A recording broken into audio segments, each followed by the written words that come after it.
Make people aware. मेरे को नहीं पता कि how can he make them aware और how can he share with them as a girl. अगर आपके साथ बचपन से लेकर आज तक मल्टीपल चीजें हुई होंगी, बचपन से लेकर आज तक आपको छेड़छाड़, अब मेंटल अब्यूज, वोकल अब्यूज, और रास्ते में किसी ने कुछ कर दिया, बचपन में फैमिली में किसी ने कुछ कर दिया, एंड आपके ऑफिस में और मल्टीपल जगह से आपको थ्रेट्स मिलना, गालियां मिलना। आपने किसी बंदे को रिजेक्ट कर दिया तो वो आपको गाली दे देगा। अगर आपने अपने पार्टनर को कह दिया कि नहीं we can not be together, तो वो आपको अब्यूज कर सकता है। एंड वॉयलेंस का कितना ही शिकार होती हैं लड़कियां, क्राइम का कितना ही शिकार होती हैं लड़कियां। But today my heart broke. मैंने बहुत सारे मैंने डेली क्राइम के सीजन 1 देखा था। मैंने बहुत सारे क्रिमिनल माइंडसेट को समझने की बहुत ज्यादा कोशिश करी है कि why do do these things. और आज मेरा दिल एकदम टूट गया है क्योंकि मैंने जो वीडियोस बनाई है प्रोटेस्ट पे, वो बेसिकली मेजर फोकस उसका यही था कि लड़कियों को क्यों मारा, लड़कियों को चोट क्यों पहुंचाई, लड़की को आईपीएस ऑफिसर ने चाटा मार दिया है, लड़की की मम्मी के शोल्डर के कपड़े यहाँ तक पूरे फट गए थे तो उनके यहाँ पे इतने डंडे के निशान थे, लड़कियों के चोट लगी है। मेरा पॉइंट है कि आपने लड़कियों को क्यों मारा, ठीक है, इस पे मैंने वीडियो बनाई। मेरा कोई भी पॉलिटिकल एजेंडा नहीं था, मेरा कोई भी पॉलिटिकल पार्टी को सपोर्ट नहीं था, ये कोई भी किसी भी तरीके के एजेंडे का कोई मेरे को कोई लेना देना नहीं है। बीइंग अ गर्ल बस मुझे बुरा लग रहा था सिर्फ और सिर्फ लड़कियों के लिए। उसमें एक बंदे ने ये जो कमेंट किया है, इसने एकदम मेरी रूह कांप गई है कि he has written something so weird कि ऐसा करना चाहिए लड़कियों के साथ। मतलब तुम ये जो बात कह रहे हो, तुम अपनी फेक आईडी से कह रहे हो, एंड तुमने फेक आईडी में भी लखनऊ ऐड ऑन किया है, तो मतलब तुम लखनऊ के ही हो, है ना। नवाबों का शहर, इज्जत देने वाला शहर जो कहा जाता है। And irrespective of religion, caste, हमारी जो पहचान है ना लखनऊ की, वो पूरे इंडिया में बहुत अलग मानी जाती है। कि यहाँ के लोगों को ना कोई बांटता नहीं है। यहाँ के लोगों को सिंपल बोला जाता है कि अरे आप तो नवाबों के शहर से हैं, आपके अंदर तो अलग ही मैनर्स है, आपकी बात से पता चलता है। इस तरीके के माइंडसेट से हम लोग बचपन से बड़े हुए हैं। इस तरीके की परवरिश हमारे पेरेंट्स ने करी, हमारे आसपास सराउंडिंग्स में। देखिए, आपने ये जो कमेंट किया है इस लड़की के लिए, ये 12 साल की लड़की है। आई रियली डोंट नो कि उसके साथ क्या हुआ वहां पे, क्योंकि जिस लड़की ने उसके लिए वीडियो बनाई थी उसने भी अपनी वीडियो डाउन कर दी है विद दिस अपॉलॉजी जो मैं आपको यहाँ पे शेयर कर रही हूँ। दिस वाज द वीडियो जो उस लड़की ने डाउन कर दी है। And you are telling everyone on my public handle कि मैं ऐसा करूं या लोग उसके साथ ऐसा करें या ऐसा होना चाहिए उसके साथ। तुम कौन होते हो यार ये बात बोलने वाले। एंड इतना डर, इस कमेंट से इतना डर और डिस्टरबेंस मेरे अंदर हुआ है, जबकि मैं एक मोमेंट ऑफ मेच्योरिटी पे पहुंच चुकी हूँ, तब मेरे अंदर ये डर है। तो जो बच्चा अगर गलती से ये कोई कमेंट पढ़ ले, 10-12 साल 15 साल का बच्चा, उसको ऊपर क्या बीतेगी। मैंने रिपोर्ट कर दिया, मुझे मेरे फ्रेंड्स ने बोला कि इसको साइबर क्राइम में रिपोर्ट करो। मैं साइबर क्राइम में भी रिपोर्ट कर दूंगी, पर वो फेक आईडी है, मैं उसका क्या करूँगी? मुझे ये नहीं समझ में आ रहा है कि जिस बंदे ने ये कहा होगा, क्या उसकी बहन नहीं है? क्या उसकी मम्मी नहीं है? क्या उसकी बुआ, चाची, मामी, ताई, दादी, नानी कोई नहीं होगा? इतनी हेट्रेड उसके अंदर किसी लड़की को लेकर आ सकती है।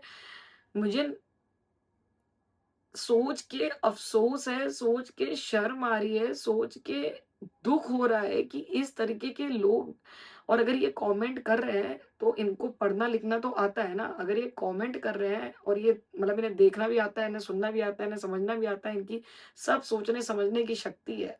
पर मुझे नहीं पता कि क्या किसको दोष दें? इस कमेंट के लिए हम दोष किसको दें? इस कमेंट के लिए हम कैसे खुद को प्रिपेयर करें कि इस तरीके के कमेंट को हम एक्सेप्ट कर सकें? क्या करेंगे हम? This is something so heartbreaking कि एक पर्सन ने ये कमेंट किया है, मेरी आईडी पे किया है। एक लड़की की आईडी पे एक लड़की के लिए ही तुम ये कमेंट कर रहे हो। जबकि अगर तुम मुझे फॉलो करते हो तो तुम्हें पता होगा कि मैं कभी अब्यूजिव लैंग्वेज भी नहीं यूज करती हूँ, एंड तुम ये थ्रेट दे रहे हो एक बच्चे के लिए। तुम्हारे घर में मम्मी, मतलब मम्मी और बहनें हैं नहीं क्या? तुम दोनों ने लड़कियों के नाम पे गाली बना दी, ठीक है, एक्सेप्टेबल है भैया, कोई कुछ कह ही नहीं सकता, गाली है, लोग देते रहते हैं। पर मैंने अब बहुत मुश्किल से अपने आस-पास के लोगों के अंदर ये थॉट चेंज किया है कि मेरे आस-पास कोई भी लड़की को ना गाली देगा, ना कोई भी किसी लड़की के लिए गाली देगा। मतलब इट इज़ डायरेक्ट, मेरे सामने कोई लड़का किसी लड़की को सामने गाली नहीं देगा, कोई उसकी कहानी बता रहा है तो भी मेरे सामने उसको गाली नहीं देगा। तो ये मेरे आस-पास के लड़कों ने मेरे अ, इनकलकेट किया है मेरे आस-पास कि दे हैव दैट थिंकिंग कि आस्था है तो नहीं देनी है गाली। पर मैं अपने आस-पास के लोगों की तो ये मेंटालिटी बदल सकती हूँ। मुझे नहीं समझ में आ रहा है कि इस तरीके की सोच को के साथ कैसे डील किया जाए?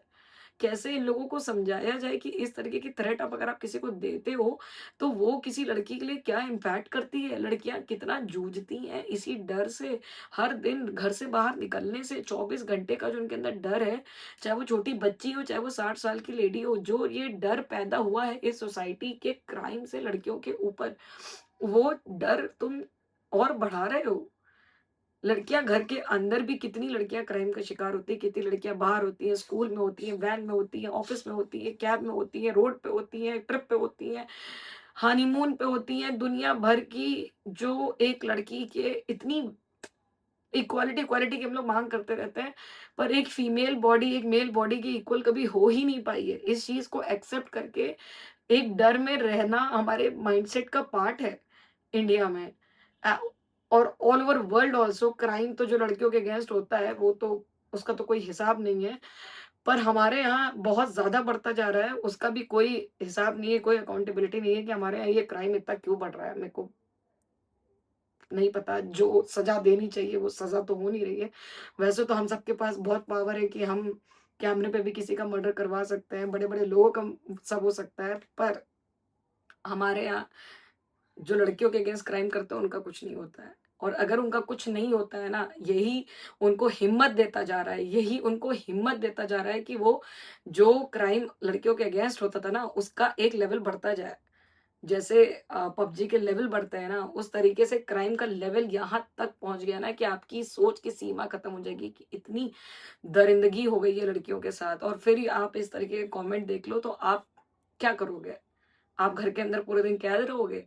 आप कैसे नौकरी करोगे? आप कैसे काम करोगे? और चलो मान लो आप नौकरी नहीं भी करते हो, तो क्या आप सब्ज़ी लेने नहीं जाओगे? अगर आप माँ हो, तो क्या आप अपने बच्चे को लेने नहीं जाओगे? अगर आप दादी हो, तो क्या आप टहलने नहीं जाओगे, पार्क नहीं जाओगे? मतलब ऐसा तो हो ही नहीं सकता कि लड़की 24 घंटे एक कमरे के अंदर बंद रहे। कुछ तो करेगी, कुछ तो करेगी। और फिर इस कमेंट से वो कैसे बाहर निकलेगी?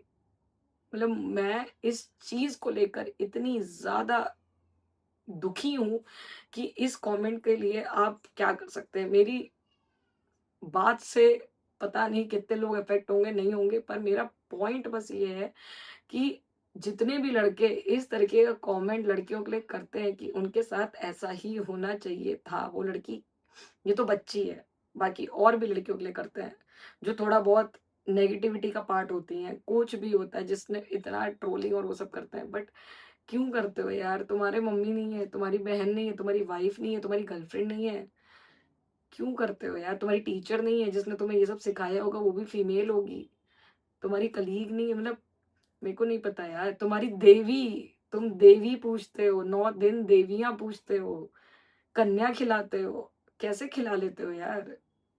कैसे ही खिला लेते हो? मत करो यार, मत करो। थोड़ा-सा अपनी सोच को बदल लो, बस थोड़ा-सा, कि कोई भी लड़की इस कमेंट का शिकार, मतलब ऐसा नहीं करो यार, डोंट डू इट। बहुत ही बहुत ही ज़्यादा दुःख की बात है ये, बहुत ही ज़्यादा दुःख की बात है। और अगर आईडी लखनऊ की है, हाइली डिस्टर्बिंग।